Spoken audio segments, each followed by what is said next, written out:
Salam Media Sriwijaya.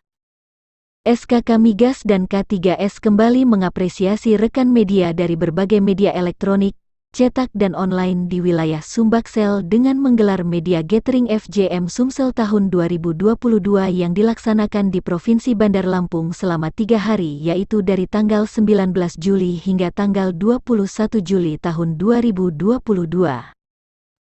Hari ini kita mulai melaksanakan kegiatan dengan keberangkatan memakai 3 bis dengan total sekitar 80-an wartawan dari berbagai media massa di Sumsel, ujar Ketua FJM Sumsel Haji Oktavriadi saat pembukaan di Ballroom Hotel Golden Tulip Lampung, Selasa tanggal 19 Juli tahun 2022.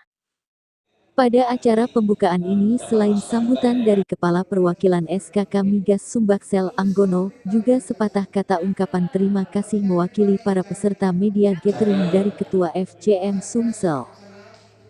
Acara pembukaan sendiri diisi dengan pembekalan terkait dengan kemandirian ekonomi media oleh Agus Sulistriono CEO Pikiran Rakyat Network Promedia Teknologi Indonesia.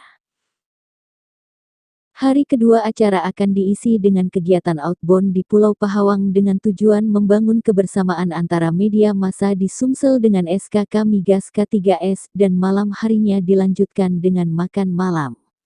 Pada kegiatan media gathering ini juga dibuka kompetisi menulis media kompetisi FJM Sumsel tahun 2022.